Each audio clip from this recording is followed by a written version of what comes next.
Hello doctor Pratiksha. Hello miss Lata Patel. તો આજે આપણે વાત કરીશું હિલ પેઇન માટે.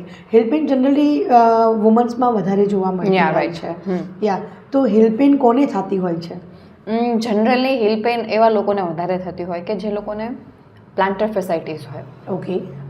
એના હિલ પેઇન થવાના બીજા રીઝન્સ પણ ઘણા બધા છે, પણ જે લોકોને પ્લાન્ટર ફેસાઇટીસ હોય એ લોકોને હિલ પેઇન હોય. એના સિવાય બી ઘણા બધા રીઝન છે કે લાંબુ સમય સુધી, હવે આ વસ્તુ થાય કેવા લોકોમાં કે જે લોકોને લાંબા સમય સુધી ઊભા રહેવાનું છે, જે લોકોને ટાઈટ કાફ મસલ છે, આપણે કાફ મસલ પિંડીઓના જે મસલ હોય એ ટાઈટ હોય, કોઈ ઇન્જરી થઈ હોય, ફિમેલ્સ છે તો લાંબો સમય સુધી હિલ પહેરે છે, એવા લોકોમાં વધારે થતો હોય, રાઈટ.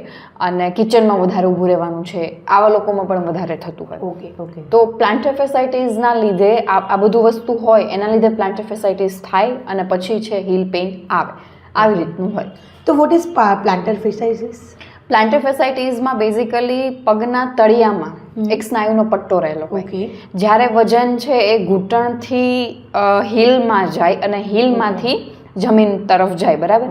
તો એ સ્નાયુના પટ્ટા થ્રુ જમીનમાં જાય, એટલે એ વજન છે આપણા શરીરનું આખું વજન જ્યારે ઊભા હોય ત્યારે એ સ્નાયુના પટ્ટા ઉપર હોય કે જે હિલમાં રહેલો હોય, બરાબર.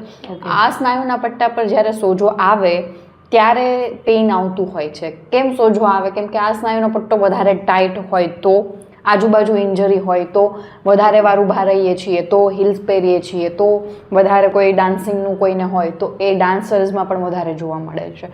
તો આવા બધા રીઝનના લીધે એ સ્નાયુનો જે પટ્ટો છે કે જેને કહેવાય છે પ્લાન્ટર ફેશિયા, એના ઉપર સોજો આવે છે અને પેઇન આવતું હોય છે. તો જેને પ્લાન્ટર ફેશિયા હોય એ લોકોને શું પ્રિકોશન રાખવા જોઈએ? જેને પ્લાન્ટર ફેસાઇટીસ છે એ લોકોને હિલ પહેરવી ના જોઈએ, એ લોકોને નોર્મલ સોફ્ટ ઓર્થો ચપ્પલ પહેરવા જોઈએ.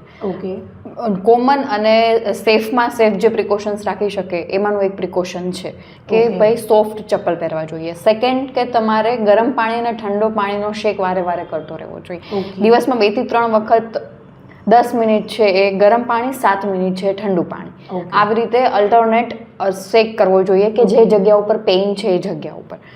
અને સિમ્પલ એક્સરસાઇઝ કરવી જોઈએ ઘરે.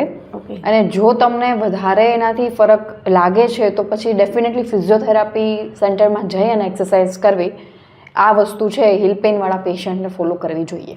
તો જેને આનાથી પણ ફરક નથી પડતો, લાઈક ફિઝિયોથેરાપી સેન્ટરમાં જાય છે, એક્સરસાઇઝ કરે છે, તો એ લોકો માટે કોઈ નોન સર્જિકલ ટ્રીટમેન્ટ છે?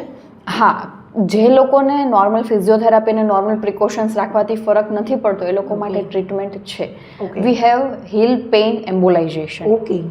કોઈ સર્જરી વગર, કોઈ એનેસ્થેશિયા વગર આપણે શું કરીએ છીએ કે જે હિલ પેઇનમાં જે પ્લાન્ટર ફેશિયા છે કે જેમાં સોજો છે એ સોજાને આપણે ઉતારી દઈએ છીએ થ્રુ એન્જિયોગ્રાફી.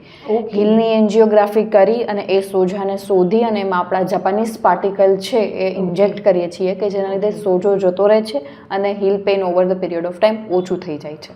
તો આનાથી પછી રિલીફ મળતું હોય છે? યસ, ડેફિનેટલી પેશન્ટને રિલીફ મળતું હોય છે. કેટલું રિલીફ મળશે એ પેશન્ટને એક વખત ચેક કર્યા પછી ખ્યાલ આવે. એના માટે એક વખત you should definitely consult doctor at Bankers vascular hospital. Okay, thank you.